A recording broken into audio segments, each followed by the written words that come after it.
Welcome to the Dennis Report. I'm Dennis ATCHINSON. Every once in a while you run into a New Brunswicker who has something exceptional in mind and does things on a much larger scale. Today's guest is one of those people, and you're about to learn a whole new definition of what the phrase "hurry hard" means.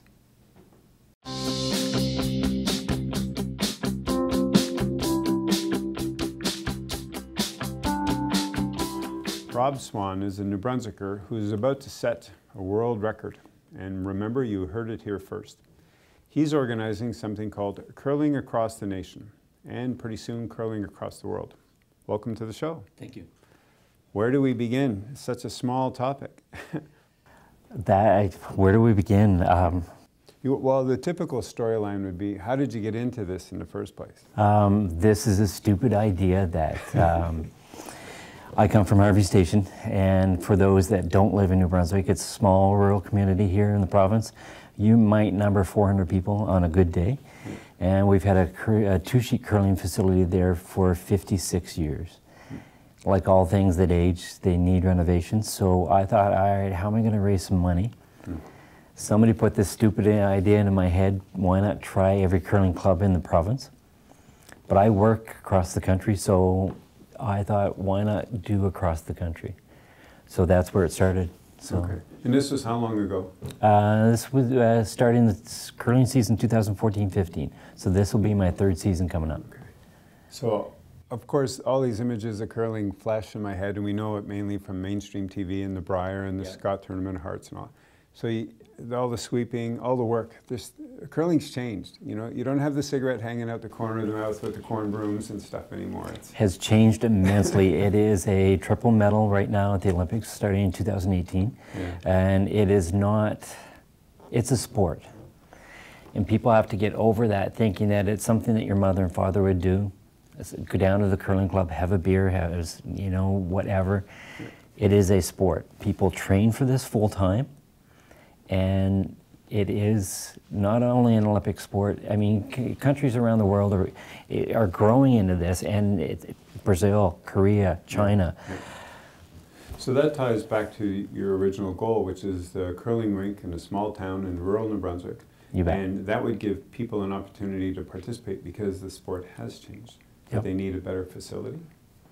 Needs the facilities updated, and we're not the only one. I mean, right straight across this country, no matter what province it is, the facilities are aging, and they need, I'll stick it right out there, they need municipal and provincial support, hands down right there. Yeah. And they're not getting it. Well, typically there's money for hockey rinks or skating rinks. The other ice sport. Yeah. And meanwhile, curling has a high participation rate. In some ways, you could equate it to soccer in the summertime. There's a way to recruit young people to play. It's not the sport your grandparents or your parents You betcha. played. Hands down, it is the most unique sport. You will not find another sport out there that encompasses so much of Canadian society. You've got wheelchair leagues, you've got visually impaired, hearing impaired, seniors, Little Rocks. There's LGBT communities right straight across the country. Every aspect of Canadian society is now represented in curling. You don't have that in other sports. Right. I curled a couple days ago in Moncton, and there's a senior women's league out there. You don't find that in other sports. It gives them an avenue to get out, socialize, take part not only in the sport longer in life, but take part in life. You don't find that anywhere else. So. Then that would tie to the importance of the facility then. You betcha. Because the reach is much greater than what we historically have understood it to be. You have children as early as 4 or 5 years old now getting into the sport. And lasting, 2 years ago I curled in Winnipeg with a lady, she's 96 and still curling. Pick another sport, you won't find it. Or it'd be a little scary to imagine. Exactly. Yeah. The bit about the aging population still participating in sport and fitness levels, that one's fascinating. Some past guests were talking to how do we change the narrative on aging, and so that we have a better understanding of what's happening for people, 65, 75, 85. So do you have any unique stories on that end of the scale of, you had that lady who was in her 90s that was curling. Are there leagues across the country? You bet. Fredericton is hosting the senior curling championships this year. Okay. I think at the Willie-O'Ree. Now you say senior curling championships. Yes. For whom or what scale? Is it Canadian? I do believe it's the men's, women's, Canadian national senior championships. Okay. And I mean, even at that age, they are not your typical grandparents. These people are out training day in, day out, year-round for this sport. You wouldn't find that 30, 40 years ago. Like you say, they would go out on the ice with a cigarette and a drink in their hand. It was all fine, but that doesn't work anymore. Yeah, it's changed. So, yes, hugely. So how do we get that back to help your rink in Harvey? I think like a lot of small communities, not only in this province, but every province, the curling club is a cornerstone, and it's not just for curling. You have different occasions that are held inside that facility. Curling facilities now are not a curling club. They are a facility that happens to curl in the wintertime. It's like a community center more. Exactly. But you have one curling facility in British Columbia. They bring in truckloads of sand. As soon as the ice goes out, they have beach volleyball inside. That's perfect. A facility in southern Alberta now has roller derby. So it's not just a curling club anymore. It is a fitness facility, and it needs to be treated that way. That's a new message. Many people wouldn't consider that. They go past the curling rink in the summertime, and it's a little boarded up. And yep. Even in St. John, in the summertime, they have pickleball. What's pickleball? Sort of like badminton, tennis, but different. Okay. You look it up on the Thistle St. Andrews curling facility, and I'm sure they have pictures. That they don't, they have to check out mine, because I dropped in one night, and it's just like, this is what pickleball is. So. Okay, there's a new one for everybody. Look up pickleball. Yes. For curling facilities out there that just rely on curling, for me, coming from my point of view, you might as well shut the door. You need another avenue to bring finances in. And there's a lot of managers out there now that are thinking outside the box. There's not even a box for some of these managers now that they're thinking so wild. Yeah. So. Great. Absolutely. So to pull it back to you, you started this about 3 years ago. Yes. So describe roughly your first year of curling across the nation. How many stops, how many games have you played, how much mileage are in those hands or on those shoes? The first year I did 103 games. My goal was 100 games in 100 different curling facilities across Canada. And so I ended up at 103. I didn't know what to expect. I contacted the curling facilities months in advance to say, okay, I'm coming through your town, can I get a game? So you show up and they pick up a game and you bet. They always make you play lead? No, no. No, I will take any position I can and curl with anybody I can. I curled in one curling facility that had 5 sheets of women. I was the only guy. Okay. Does not make a difference or hill of beans to me who I curl with. That's the sport of curling. That I always found out the first year that you cannot go into a curling facility and leave without making new friends. That's the sport of curling. So it's fascinating that way, huh? But the first year was unbelievable. So 100 games in 103 games? Different curling facilities. How long did that take you? I worked at it all year because I work full-time as well. Yeah. So I work for 2 weeks, take 2 weeks off, and I just hit the road and go. Goodness. So out of 52 weeks, theoretically 30, 34 weeks dedicated to curling in between when you're not working? I start in October. I usually end up in March, April, and I take some time off at Christmas. But it's 2 weeks at a time, and I'm going every day. Cool. And so that would mean flying out, playing a string of games in a certain area? You bet. And then flying home? Yep. And then flying to work? Yep. And flying back? Yep. Goodness, your frequent flyer miles must be pretty So I would fly into a place like Toronto, and Toronto was a busy time because I was there for 5 days and then went on to somewhere else. It was 17 games in 5 days, which was, it was okay. So. Wear and tear. You used to be 6'5" and weigh 300, right? Now it's just wearing you out. Absolutely, I would not change a thing. No, I know. It's fun. The spirit of it's amazing. Yep.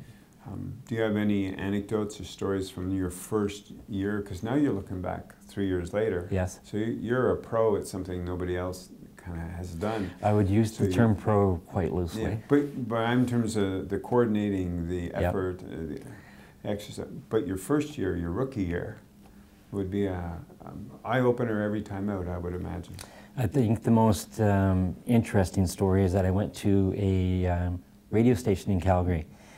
And I was in Calgary during the Brier and did a morning interview, and sitting there, and the receptionist had let me know that Leonard Nimoy had died.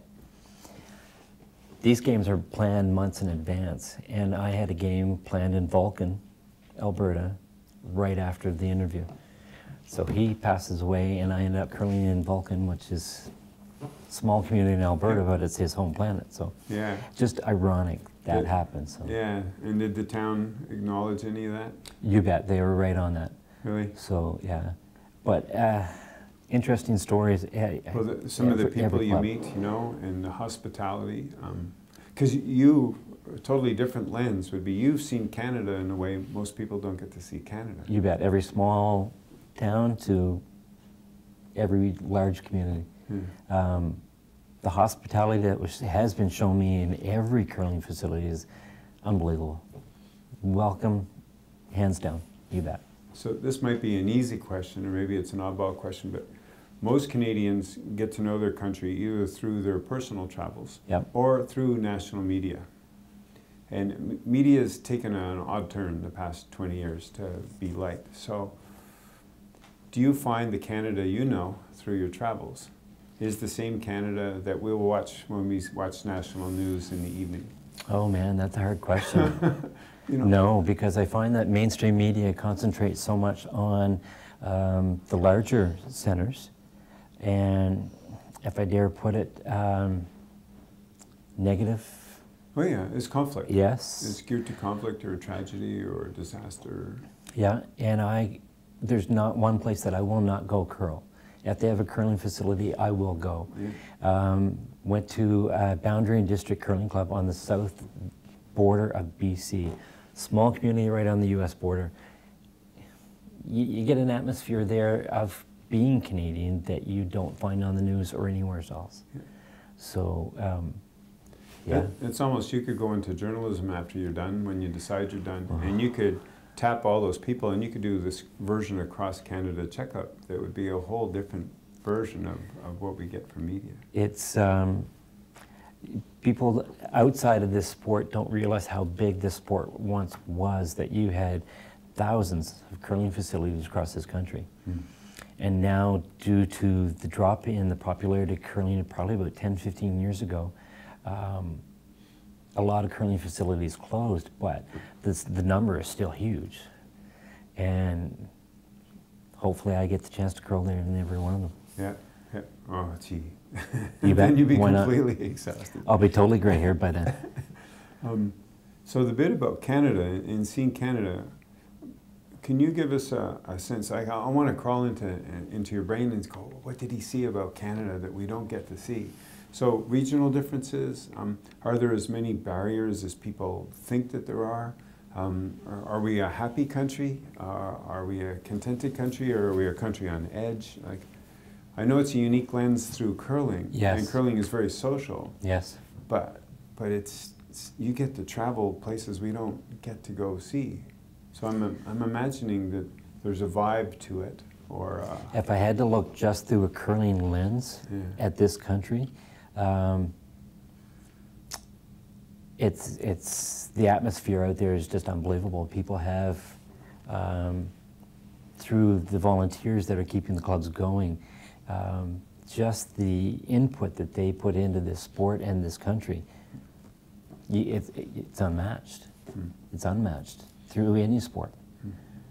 But like you say, I mean, I've been in every small community, in the only two provinces I have been in is Saskatchewan and Newfoundland, and they'll come up this year, but you see an aspect in small communities that you don't get in larger cities. And I encourage everybody to get out to those small communities, yours as well, because I was there 2 years ago, and it's been interesting. The back to your journey from 3 years ago. Yep. So 103 Yep. games cross country. Second year, what did that involve? Around 80 games, and I had to take some time off, but right back third year, aiming for 100 more.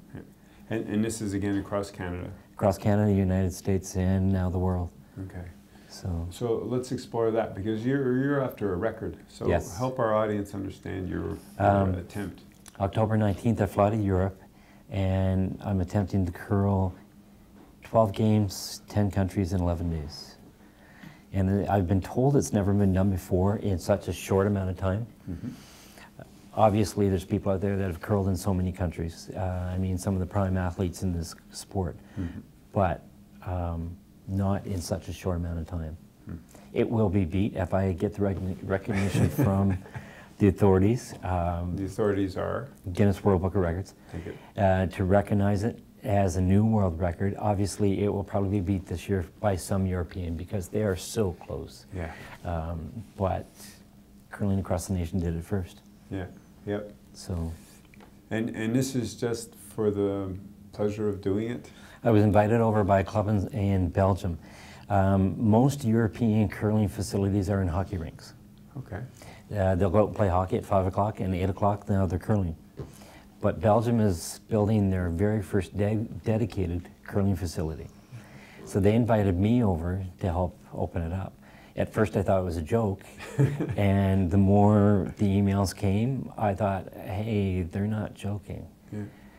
And the reason was that they figure that Curling Across the Nation has done more to support grassroots curling in this country than anybody else. And I kind of took that to heart, and I talking to them on one computer, on the other computer looking up airfare. Yeah. So it has gone from curling in just Belgium to Belgium, Netherlands, Luxembourg, Germany, Italy, Switzerland, Liechtenstein, and Austria. And then I fly back, I curl one game in Canada, and then I head to the United States for one more in 10 days.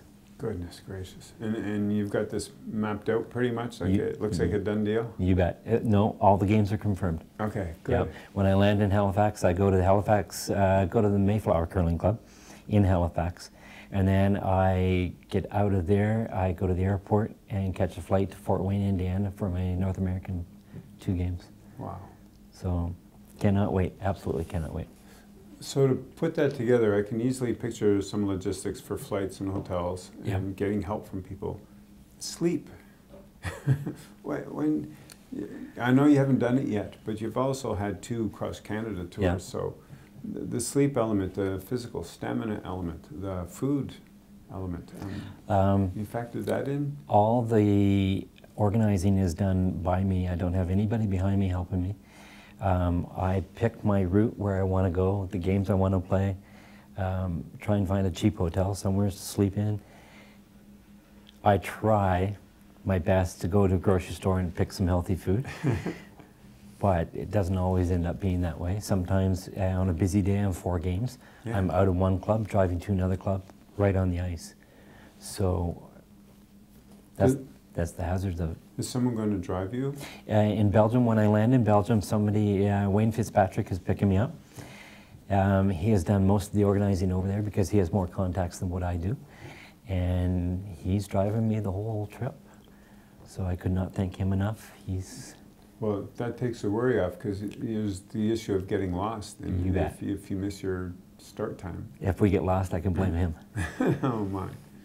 Same thing with accommodations and meals, because you're going to have to sustain yourself for a pretty intense period. Yep. Any prep in advance? Training?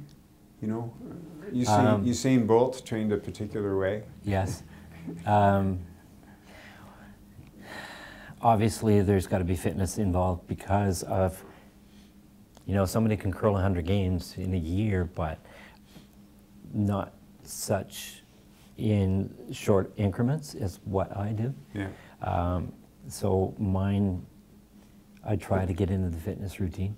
But if it doesn't work out, I'm still out there slugging away. Yeah, just get out there and play. You bet. The quality of the games, are they I'm assuming they're competitive because people, when they play, they want to play their best. So. Yeah, I've been placed on anywhere from a first-year team, juniors, Special Olympics. I've curled with world champions, Olympic champions, every aspect. And each game is different. Obviously, everybody wants to go out and win. For me, it is getting out there and enjoying the game of curling in that facility. And then once I'm there, I take as many pictures, videos as I can, and they're all highlighted on Facebook, just to show the world that curling exists in a strong way here in this country and gets that club out to the world. Facebook page name is? You betcha, Curling Across the Nation. Okay, so you can look that up if you're on Facebook already. That's also the website. Twitter account is Curl the Nation. And like I say, when I go into a curling facility, I take a gazillion pictures and try and post as many out on Facebook as I can. Few reasons: it lets the powers that be know that this curling club does exist, gets them out into social media, and lets the community around that curling facility know that they're operating, and hopefully people will take part in that community. I'm again picturing you over in Europe pretty soon. You betcha. This is September 30th, 2016. You leave mid-October. October 19th. Yeah, so you're 2-3 weeks away. Yeah. And you're gone for the 2 weeks. Yep. 2 weeks and a bit. When I fly back, I fly back into Halifax, curl, fly to Fort Wayne, Indiana, curl, and then fly right straight to work. No time down. Many people, most people would never apply to the Guinness Book of Records for establishing some sort of thing. What's that process like? You had to have it in, I think, 12 weeks prior to the event, which I did. They were right up front and honest. It could take 9 to 12 weeks for us to verify everything. So, and then $5. That was it. Hands down, so. Wow. I'm hoping they come through for a few reasons: that it legitimizes the sport as a sport, and it gets curling out there, and it gives my tour a little bit of backing. Yeah, well, it gives it a different profile. Yes. A different hook. Yeah, and I got 2 more attempts this year, but I can't let those ones out of the bag yet. Yeah, okay, good. So. Good. This would actually be a good spot for us to pause. Sure. Is that all right? We'll be back in a couple minutes. We need to take a pause for some community announcements. And we're back with Rob Swan, who is curling across the nation, and soon he's going to be curling across the world. Again, thanks for taking time. No, thanks for covering my story. So during the little break, we started to touch on some things that, I mean, it's fun to talk about the adventure, and it's awesome because you're also an ambassador for New Brunswick and Canada in so many ways. Squirrel moment for a second. I also wonder if they think you're a really good curler because you come from Canada. So do you have any of that rub-off glory, you know? I'll find out. And you dispel it all pretty quickly. When I went to Ohio in this past June, yeah, it was their first Bonspiel. Yeah. And Bonspiel is what curling calls like a tournament. Yeah. They were just glad to have a Canadian come down. Yeah. So no matter my ability, they were just glad to have a Canadian come down. That, you know, shine by association, right? Yes. Oh, a Canadian, they know how to curl. Yeah. Good fun. Yeah, it was good. I curled with Curl Troy, and absolutely a great bunch of people. So, yeah. So back here in New Brunswick, or maybe across Canada too, is earning the recognition for the sport. Yes. As an official sport, because a couple of times you've said that, you know, like it's an official sport, it's a serious thing, and it surprised me a touch because in my head, of course it is. It's Canada and it's curling, you know, but maybe out there it isn't quite so aware of the true impact of the sport and the larger consequence of the sport, which then gets into government policies and support for the sport. And second you say government stuff and you start talking about money, it brings up notions of competition for a few dollars, rather than there's 1,000 ways to support something to make it go better. And you've been in the middle of this, and you've already described buildings and facilities are more than just a one sport shop anymore. So can you wander into comfortably, you know, what does New Brunswick need to do to have this sport hum more? And for those that have the authority and responsibility to make that happen, not just the participants. but Yep. those that have a huge influence on its potential. Those that are actually out there partaking in the sport are working their butts off to try and keep this going, and they're doing a damn good job at it. This government, we have a premier in place right now that is so sport and recreation orientated. He's competed, I do believe, at the Canada Summer Games, but yet, for me, traveling so much, I don't see, not only in this province, but I don't see the government backing a sport that needs to be. You could back the other ice sport. You're talking hockey, right? The other ice sport. Yeah, but that's okay. Yep. Yeah, there's figure skating and Yep. there's inside speed skating, and people want an outdoor oval for speed skating. So they will put their kids in there, 3, 4, 5 years old. The kid quits when they get teenagers. Some stay that are dedicated to that sport. Mm-hmm. You put your kid into curling, 3, 4, 5 years old, they've got that sport for a lifetime. yeah. It is pennies to get into this sport. For a way to get the population out and active, sorry, but for me, sure I'm biased, but I don't see any other sport out there that can cater to the senior population as well, to say, hey, come out and be active in your senior years. You don't get that anywhere else, and that's where the government should be taking part and promoting this, to say, hey, let's get these guys into this sport. Your position reminds me much of the interview with John McGarry, who was the CEO of Horizon Health, when we wandered around wherever the conversation wanted to go. And we got into New Brunswick's fitness levels, its obesity rates, and the impact on healthcare service delivery. And Mr. McGarry was exploring what ifs, saying, well, if I had $5 million extra in my budget, and he goes, I don't really have it, but if, I'd be very happy to support phys ed teachers, putting so many phys ed teachers back in the school system, because that would get ahead of the problem instead of waiting for the problem and then trying to deal with the problem. You got it right there. Your story is very similar that way, that it's a low-cost sport to get into. Yes. As long as the facilities are maintained. Exactly. There's already a core of people working hard to make sure that that continues to happen, and it becomes a lifetime sport. Yep. So has there been any work done by Curling New Brunswick or curling associations and individuals to have the government of the day understand a priority in this area compared to, from their perspective, it must be all these competing needs, and how do we prioritize? For sure you have to prioritize your money, and especially coming from a province like New Brunswick. But everybody wants to complain about the cost of healthcare in this province. And like your previous guest, you have to curtail the problem with giving them a solution at an earlier age. Back to this visit to Moncton a couple of days ago, where the seniors were out there, they're partaking in a lifestyle that keeps them active. Are they less prone to go to the healthcare system and say, my hip hurts when they're out being active? Probably not. So why is the government of this province not promoting a healthier lifestyle when I do believe, you can correct me on this, we're the 3rd most obese province in this country. Get off your derrieres and get this population in this province more fitness orientated. I don't care if it's my sport or not. Mine's just the best one there is, but that's okay. Yeah, and I mean, it doesn't even have to, the government support for this sport does not even have to be on that. It irks me when I can drive down in December, down the highway, and I see a little golf sign underneath a city sign. Are they golfing in October, November, December, January? Absolutely not, at the Hill of Beans. How much is it going to cost a government worker to go out there on an afternoon, take the golf sign down, put a curling stone up to say, we have a curling center here?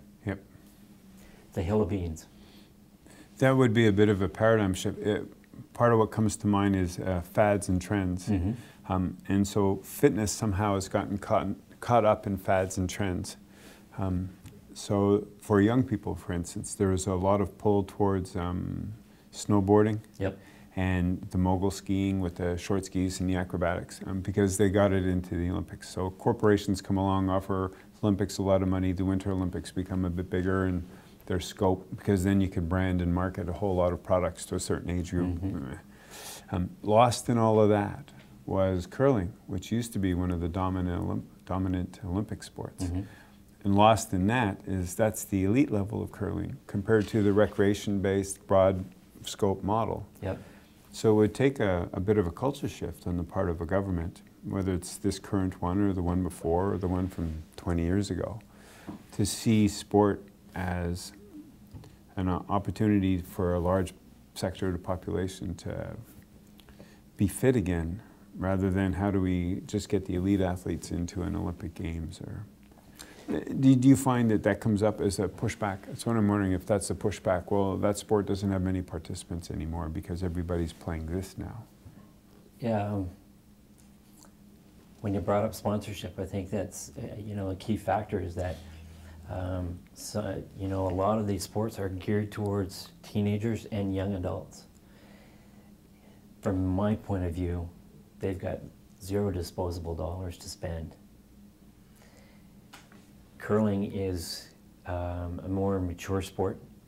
Even though we cater to kids, teenagers, university students, we have more disposable dollars to spend. So why is a sponsor not coming after this sport and opening their wallet to a local curling facility and say, hey, what can I do for you? You help me out and I'll help you out. It's beyond me how that does not exist. So you can see your way to making that all unfold in a more organized and impactful fashion. You bet. So that would make, flipped another way, sometimes we talk about creating centers of excellence. So again, back to the CEO from Horizon Health, John McGarry, we talked about excellence in healthcare delivery systems. Yep. He's very excited about how the province is laid out in terms of population distribution, because he said it's perfect for regional health centers. So similarly, is there an equal vision within curling New Brunswick that it's perfectly laid out for reaching this percentage of the population if the recognition can be there and then the infrastructure is there for it? Now you have to turn that right back to the province and the government of this province. Do they give enough funding to the sport and New Brunswick Curling Association to be able to do that? They work with the budget that is given to them by the government. They do the best possible job that they can do. Would they do a better job with more money? Damn right they would. Would they be able to reach out to different communities in different sectors of the population and say, hey, come out and try this sport? Damn right they would. But you need that purse string unraveled, and I'm not asking for a lot of money. Absolutely not. But every sport needs that to grow. And when we have curling facilities that are closing in this province, something seriously is going wrong. When I can go into a curling facility, and I have in this province, you go into the washroom and it says do not use, we're working on it. Something is seriously wrong in this province that I can see that in a sporting facility, where you will not, 9 times out of 10, see that in the other ice sport. Because so much is concentrated on that, very little is concentrated on this. And is the justification for spending always based on participation numbers? I do believe so. So that would mean somehow curling would need to grow in order to get the money, but it needs the money in order to grow. We're caught in one of those. Yes, what do you call that, catch-22? Yeah. Yes. Meanwhile, there's a whole population of young people out there, or seniors out there, that are looking for something that's not as expensive to get into. That's why soccer boomed so much. Yeah. It was easy to get into, and it was well organized at the grassroots level. And their facility needs are not quite the same as maintaining a building and power plants and ice machines and all of that. Somebody here in this city, Fredericton here, that is a senior, maybe lives in a senior home or senior care facility, could go down to the local curling facility here and say, hey, I want to learn. They will take them and teach them how to curl in a senior group. You buy a pair of shoes, could be under $100. Yeah. The rest is there at the curling facility for you to use. Yeah. You don't even have to get down in the hack anymore to throw the rock. They Yeah, have there's stick legs. the push thing, yeah, and there's the brace for your left hand if you need it, that Exactly. kind of arched metal piece. Yeah.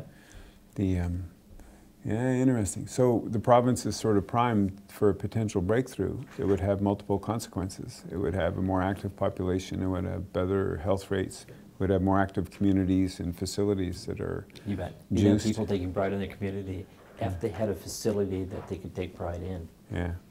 And that's not just here in New Brunswick, that's right straight across the country. Yeah. Small communities trying to raise thousands, tens of thousands of dollars to keep their club going. It's hard to do sometimes. Yep.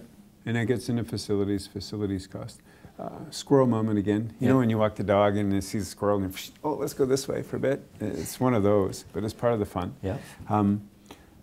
Professional hockey did a nice job 15 years or so ago now when they went outdoors with their outdoor game, calling it the Classic. And now they've got several of them, but there used to be just one a year. Curling was an outdoor sport. Yes. Wouldn't it be kind of fun to set up a bonspiel on the St. John River at a certain point in time? Weather being, you know, weather and climate being climate because they're different. Or there are different places around Is curling, do you know if curling's ever thought of as a demonstration? They actually did that once in the Mactogak Head Pond. Oh yeah? Yeah, they called it the Grand Match.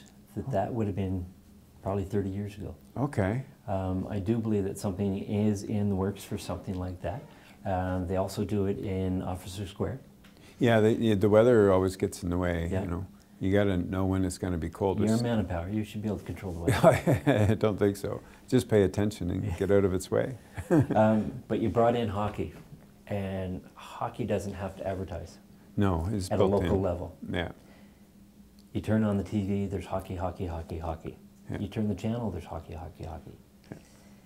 Curling facilities at a local level have to work their butt off through social media to get the word out there. Yeah, it's cool. Big difference there between the two sports. Yeah, and that's why I thought maybe that public demonstration on, because the visuals would be great. People now with their, not helicopters, their drones, the camera drones. Yeah. You could just picture it coming down the St. John River, come around the corner, and there's a curling game going on, you know. Yeah. It'd be kind of fun. They do that in European countries, I know that. Do they? But they do it in Winnipeg as well, the Iron Mill. So, hey, something for you to organize. There we go. Or maybe the students at Da Vinci can play with that. Different direction. You talked about taking a bit of a pause last year because you had a medical challenge. Yep. Can we wander into that? Because we've got your story for your participant, but you bet. For people to understand how powerful your journey's been, that would be great to hear if you're willing to share. Sure. Probably 2.5 years ago, I was diagnosed and treated for cancer. And at that time, it was, I was working in Northwest Territories. I knew something was going on. Came home and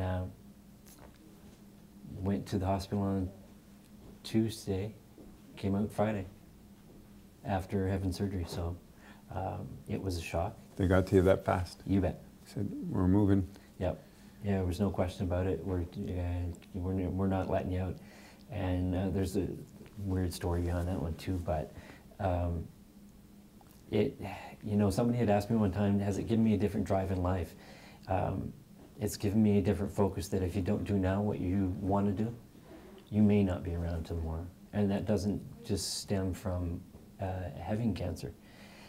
It stems from having the enjoyment in life to do what you want now rather than wait. Yeah. So, and I hope that it tells people that are going through cancer that there is life after, life during. You know, when I was in the hospital with it, in the recovery room, I'm sitting down with a piece of paper working out my first schedule to go curling. Did it hinder me for thinking that it was over? Absolutely not. No, absolutely not. I'm going to continue on with this no matter what. And last year, for sure, I had to take some time off due to that. But So if it's okay, Oh, yeah, no, so absolutely. you're in one day, you're out the next day. It's a very short period of time. So You betcha. surgery took care of things. There must have been some sort of follow-up. You bet. I have to go in for blood work and CT scans every few months. And me, I'm allergic to CT dye, so it's not a really good time to go in. So though it's and yeah, no, if that's what I got to do to keep healthy, that's fine. Yeah, and so they check you every 6 months? 3 to 6 months. Okay. Yeah, they usually call me, so. Yeah. But yeah, no, I got no worries about it. And did this all happen in New Brunswick? You betcha. And do you have any thoughts about the service that you received in New Brunswick? Was it good? Because tied to other stories from past guests, I should set this up better. We have an awful lot of good things we do in this province, and no one knows about it. Yeah, Curl's one of them. But some healthcare delivery, especially critical healthcare delivery, it's something we do well in some areas. Did you run into a different experience? Yeah, here's the matchbox opening up. Went to a family doctor because I did not have one, so I got an appointment with one. Wouldn't see me because I had an outdated Medicare card.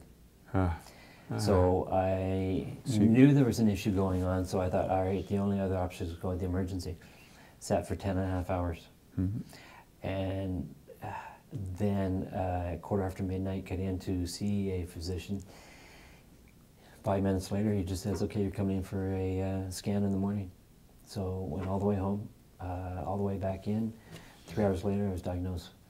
So for me, I had to go through that process because I needed that issue looked at. Yep. Is it the best? So you needed a family doctor support mechanism to get you through the first door. Yes. Yeah. So you might have felt a little on your own that way to sit in emergency. But I'm glad it happened the way it did because it was emergency that looked after me. Emergency dealt with me right away. Yeah. Whereas a family doctor might not have. Nothing against family doctors at all. Yeah. Nothing. Yeah, but it's tougher to finding what's wrong with you. It's tougher to pinpoint it. Family doctor might have tried to schedule me to see a specialist, which might have taken a little bit longer. Yeah. I'm glad it happened the way it did. Yeah. You bet. And so since then, the follow-up has simply been routine checks. You betcha. Wow. Yeah. That's in that whole range of cancer experience, that's if you're going to have to deal with this, that's not a bad way necessarily to be dealing. No, I'm glad they caught it when they did. Glad they got everything out that they did. So, and then life is good. Yeah, yeah. Well, it's always good. Yep. That's the best part. And so then the curling drive kind of keeps you going with. It's just such positive energy. That's all I'm thinking. It's just positive. No, the first year after having dealt with cancer a few months prior to. It's curlers out on the road that kept me going. Yeah. And I will not lie that the time between the 2 games was probably the worst because it was the only time I was alone. Yes. And having dealt with cancer a few months prior to, it was like, okay. Yeah, yeah. So some of the big questions hang just over the shoulder. You bet. Is it going to come back? Am I going to die? Am I going to do all this and that? But, it was those curlers out on the road that kept me going. And those I have to thank for where I am right now. So. Yeah. And then coming up with the nutty idea of the Guinness Book of Records. Yes. Yes. Like I say, it's one of 3 that I plan on doing this year. And not to get my name in the books. That has nothing to do with it. Me and coverage on me is a byproduct. It's to get that sport out there. Yep. And if I can come back after my trip to Europe and if some coverage is given to it because of a world record, great. It gets the sport of curling out there when it might not otherwise be. Yep. So, and that's the main drive behind this. For some of the time we have left, there's probably 10 or 12 minutes or so left. We should touch on who supports you, because this is an individual journey. Yep. Your purpose is to help a small town have its facility hum so that more young people could have something to do and more seniors could have something to do, and it's a source of pride in the community. So that's your circle, that's the return. You bet. But to get there, you need people to support you. Yes. So do you want to walk us through who supports you and even what that's like trying to ask people and they look at you and go, why would we support you? You know, the tougher side of it, not just the ones that said yes. I'll give you a story as to why I keep on doing this. I went into Chase, BC, and before the game they had invited the mayor and some councillors down to meet this stupid guy from New Brunswick that's out curling. And I had a chance to talk to the mayor and I said, are you coming out and curl with us? And he says, oh, I don't curl. And I said, that right there is your first mistake, not taking part in a community activity that is such a valid part of your community. So we went out and started curling. Halfway through the game, the mayor, they suited him out. He came out. He didn't fall, right? No, they helped him with... No, it was a great experience. And probably about 4 months after that visit, I get an email from the curling club that the mayor and council are now putting a team in the Novice League. Would it have happened if I did not make that visit to kind of boost the profile of curling? Who knows? But that's why I do it. Yeah. And as to who supports me, absolutely zero financial support. I have tried to get sponsors to help me out financially. Big fat zero. So it's just in-kind support that you get, right? Yes. For your different sponsors. And I was wrong on my timing. We have about 2-3 minutes left. Yep, okay. No. I have had Curling Supplies Company donate supplies, some of which I am now auctioning off to try and raise money. I've gone to probably 100 companies here in the Maritimes with a sponsorship package. Big fat zero. So who is supporting you? I know there's some that are supporting you. ATCHINSON Curling Supplies. Okay. They came on board right off the bat. They said, we will do whatever we can do to make you a success. I could not ask for a better company. Okay. Absolutely, hands down. That's fun. So it's a family-run business. They take care of grassroots curling. Yeah. And I'm glad they've come on board for another year, third year. So. And don't you have some stuff for sale on your website that's supplied by a company that we should let the audience know that one too, so they can help out that way? Color Pro in Fredericton here, I went to them originally with an idea of what I'm going to do. It took them a long time to come back because they thought I was joking. They've set up a website, they set up all gear for me, curling gear, jackets, hoodies, everything. A portion of that purchase price goes to help out renovating our curling club. Okay. And that's under curlingacrossthenation.com. Okay, so if you go to curlingacrossthenation.com, you will see some curling products. You betcha. That if you buy them, a portion of it will go to help the Harvey Curling Club. Your cause. It's not all curling equipment though. There's hoodies, there's jackets, ball caps, you name it. What's on it? Curling Across the Nation's on it? There's that, and there's a daily ritual, which you'll have to look up there. Okay. But I could not do this without Color Pro. They have been absolutely backing me 100%. They still think I'm nuts, but that's okay. Yeah, well, it's part of the charm. You bet. You bet. I wouldn't have it any other way. Good. We have a minute left. How do you want to sign off? Everybody go curl. You know, if I could persuade one person to get into this sport, my job's done. If I could persuade one person to come back to this sport, great. If you can't physically curl, your curling facility locally can use the volunteers, whether it be work in the kitchen, the bar, making ice, anything. There's no excuse not to get out and partake in this sport. And to the New Brunswick government, just get off your butt. Yeah, come join us. Yes. Come join us, come curl. Maybe they should create a novice team to come be part of something. You bet. I'm not sure how well they do, but... No, I think that's my biggest drive right now is to get this sport where it should be. And if I can help out, great. Awesome. Thank you for taking the time and sharing your stories. Taking part in my story. And you're going to be off soon to your Guinness Book of Records attempt. You betcha. 2.5 weeks. There's not many New Brunswickers that try for that, so it's going to be fun to see when you're all done and you've succeeded. I can't wait. And then right on to the next tour. I go to Sudbury, and my next time off, Sudbury has their 125th anniversary of the curling facility. They're having a 125 end game. Starts Friday morning at 6, goes till Saturday night. That's great. So yeah, no, I wouldn't change it for anything in the world. Great. So we'll sign off here. You bet. Thank you. Thanks. Thanks, guys. Yeah, thanks so much for watching the Dennis Report. You can find the show at some point posted on my website, DennisAtchison.com. And we're asking for your support financially for the show through Patreon, and you'll also find that on the website. As always, be good, have fun, and love each other.